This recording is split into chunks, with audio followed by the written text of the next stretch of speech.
Hello guys, good morning to all of you. कैसे हैं आप सब लोग? आशा करता हूं कि आप लोग अच्छे होंगे।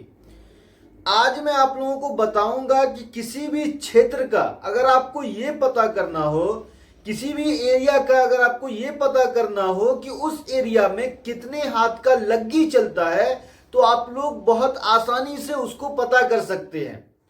तो आज मैं आप लोगों को यही बताऊंगा और बहुत आसान तरीका से बताऊंगा कि आप किसी भी एरिया का, चाहे आप किसी भी एरिया में रहते हो, किसी भी एरिया की जानकारी चाहिए आपको कि उस एरिया में कितने हाथ का लग्गी चलता है, तो आप बहुत आसानी से उसको पता कर सकते हैं। तो प्लीज आप लोग इस वीडियो को अंत तक देखिए ताकि आप लोग अच्छे से सीख सकते हैं, अच्छे से जान सकते हैं कि किसी भी एरिया का अगर आपको लग्गी पता करना हो तो वो आप कैसे पता करेंगे। तो चलिए हम लोग शुरू करते हैं और समझते हैं। सबसे पहले आपको अगर किसी भी एरिया का लग्गी पता करना हो कि उस एरिया में कितने हाथ का लग्गी चलता है, तो आपको सबसे पहले उस एरिया का एक खतियान देखना होगा। खतियान की सहायता से बहुत आसानी से और एक्यूरेट आप निकाल सकते हो कि उस एरिया में कितने हाथ का लग्गी चलता है। क्योंकि जब कैडेस्ट्रल सर्वे हुआ था या रिविजनल सर्वे हुआ था, उस समय जो खतियान में रकबा लिखा गया था वो डिसमिल और कट्ठा, बीघा, धूर में लिखा गया था। तो मैं आप लोगों को खतियान की सहायता से मैं आप लोगों को बताऊंगा कि कैसे आप निकाल सकते हैं कि किसी भी एरिया में जो लग्गा की लंबाई है वो कितनी है या लग्गा की लंबाई कितनी चल रही है। ये एक कैलकुलेशन का पार्ट है, मैं आप लोगों को कैलकुलेट करके अच्छे से बताऊंगा। इसके लिए मुझे आप लोगों को लैपटॉप स्क्रीन पे ले जाना होगा, वहां आप लोगों को समझाना पड़ेगा अच्छे से। तो चलिए हम लोग चलते हैं लैपटॉप स्क्रीन पे। उससे पहले मेरी आप सब लोगों से रिक्वेस्ट है कि मेरा जो यूट्यूब चैनल है टिप्स एंड टेक्निक्स, प्लीज उसको सब्सक्राइब कीजिए, लाइक कीजिए, कमेंट कीजिए ताकि मुझे मोटिवेशन मिले और मैं मल्टीपल वीडियोस बनाऊं जमीन से रिलेटेड। तो चलिए हम लोग चलते हैं लैपटॉप स्क्रीन पे और सीखते हैं। अब मैं लैपटॉप स्क्रीन पे आ चुका हूं और आप लोग देख सकते हैं कि यहाँ लिखा हुआ है कि किसी भी क्षेत्र में लग्गी का मान कैसे निकालें। तो मैं आप लोगों को बता दूं कि जिस भी क्षेत्र के लिए लग्गी का मान निकालना हो, उस क्षेत्र का खतियान देखना होगा आपको, क्योंकि खतियान की सहायता से ही आप एक एक्यूरेट लग्गी की लंबाई निकाल सकते हैं। तो आप जब भी खतियान देखेंगे, जिस भी एरिया का आपको खतियान देखना है, उस खतियान में आप देखेंगे कि खतियान में जो रकबा होता है वो 2 यूनिट में होता है। तो यहां लिखा हुआ है खतियान में जमीन का रकबा 2 यूनिट में लिखा होता है। एक यूनिट हो गया डिसमिल और एक यूनिट हो गया आपको बीघा, कट्ठा और धूर। अब मैं आप लोगों को कुछ इंपोर्टेंट यूनिट बता देता हूं जिसका वैल्यू समझना बहुत जरूरी है। उसका वैल्यू अगर आपको पता होगा तो आप आसानी से कैलकुलेट कर सकते हैं और ये निकाल सकते हैं कि किसी भी मौजे के लग्गी की लंबाई कितनी होगी। तो सबसे पहले मैं कुछ यूनिट के बारे में आपको बता देता हूं। हम सब जानते हैं कि 1 डिसमिल बराबर कितना होता है? 435.6 वर्ग फुट। 1 बीघा बराबर 20 कट्ठा होता है और 1 कट्ठा बराबर 20 धूर होता है। कट्ठा, बीघा, धूर के बारे में मैं ऑलरेडी वीडियो बना चुका हूं। और जो लोग अगर यूपी से हैं तो यूपी में जो है वो अलग शब्द यूज किया जाता है बीघा, कट्ठा के लिए। वो उनवासी होता है, कंचवासी होता है, विश्वासी होता है, बिस्सा होता है, बिस्वा होता है और बीघा होता है। तो आप लोगों को सिर्फ ये समझना है कि जहां पे हम उनवासी की बात करते हैं वहां पे फुरकी होता है, जहां पे हम लोग कंचवासी की बात करते हैं वहां पे धुरकी होता है, जहां पे हम लोग विश्वांसी की बात करते हैं वहां पे धूर होता है, जहां पे हम लोग बिस्सा या बिस्वा की बात करते हैं वहां पे कट्ठा होता है, जहां पे हम लोग बीघा की बात करते हैं वो यूपी में भी बीघा का ही शब्द यूज किया जाता है। तो आशा करता हूं ये चीज आप लोगों को समझ में आया होगा।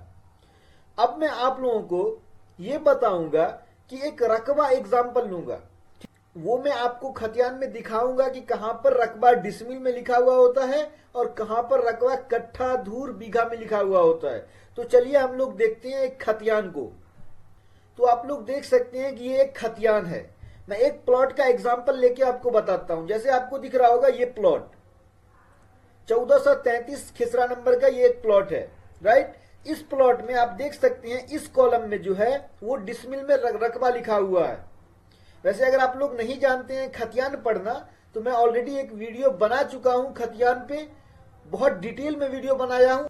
तो इस वीडियो के डिस्क्रिप्शन में मैं उस वीडियो का लिंक दे दूंगा, तो आप लोग वो वीडियो भी देख सकते हैं कि खतियान को कैसे पढ़ सकते हैं और खतियान में कौन कौन सा डिटेल कहां पे होता है। वैसे मैं आपको शॉर्ट में बता दूं, ये जो कॉलम है इस कॉलम में डिसमिल होता है और इस कॉलम में जो है आपको एकड़ होता है। तो ये सिर्फ 40 डिसमिल जमीन है, इसलिए यहाँ पे 40 लिखा हुआ है। अगर 1 एकड़ 40 डिसमिल होता तो यहाँ पे 1 एकड़ लिखा हुआ होता और यहाँ पे 40 डिसमिल लिखा हुआ होता। अब मैं आपको आता हूं बीघा, कट्ठा और धूर के बारे में। बीघा, कट्ठा, धूर जो रकबा लिखा हुआ होता है जमीन का, वो किस कॉलम में होता है। तो मैं आपको बता दूं, ये जो 3 कॉलम है, ये फर्स्ट कॉलम ये जो है ये बीघा के लिए है, ये सेकंड कॉलम जो है ये कट्ठा के लिए है और ये थर्ड कॉलम जो है ये धूर के लिए है। तो आप देख सकते हैं ये जो 40 डिसमिल जमीन है, इसका रकबा बीघा, कट्ठा, धूर में कितना है, 9 कट्ठा 3 धूर, 9 कट्ठा 3 धूर। अब क्या है, यहाँ पे ये रकबा लिखा हुआ है। अब हमको पता चल गया कि 40 डिसमिल जमीन जो है वो 9 कट्ठा 3 धूर है। जिस भी मौजे का ये खतियान है उस मौजे में, जिस भी एरिया का ये खतियान है उस खतियान में। तो चलिए अब हम लोग कैलकुलेशन करते हैं। तो मैं आप लोगों को दिखाया था खतियान में रकबा कितना था, 9 कट्ठा 3 धूर। वो कितना था, 40 डिसमिल जमीन था। तो क्या करना है, ये जो रकबा है इसको हम लोग धूर में कन्वर्ट करेंगे। तो 1 कट्ठा में कितना धूर मैं बताया था आप लोगों को, 1 कट्ठा में 20 धूर होता है। तो 20 को अगर 9 से मल्टीप्लाई करेंगे तो कितना हो जाएगा, 180 प्लस ये 3 धूर है तो 3 धूर हो गया। उसके बाद बराबर क्या हो जाएगा, 40 डिसमिल है और 1 डिसमिल में मैं आप लोगों को कितना बताया था, 435.6 वर्ग फुट। तो 180 प्लस 3 को ऐड कर देंगे तो 183 धूर हो जाएगा।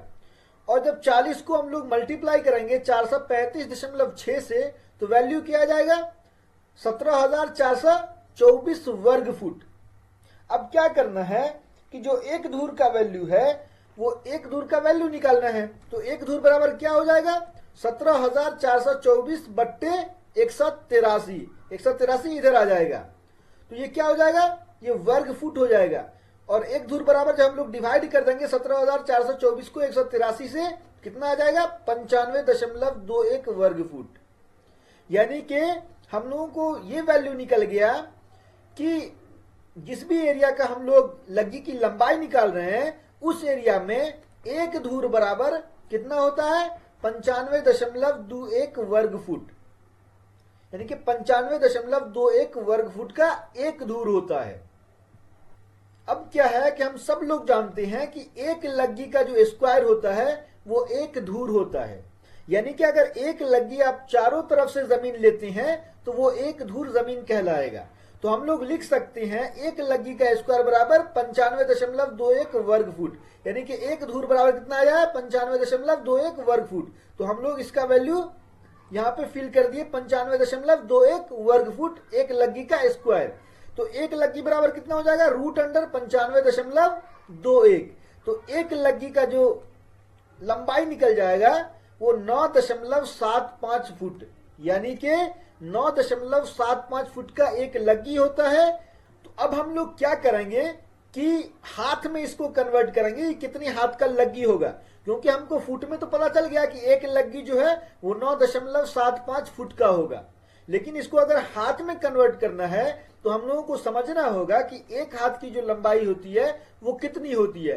तो मैं आप लोगों को बता दूं कि 1 हाथ की जो लंबाई होती है वो 1.5 फुट होती है।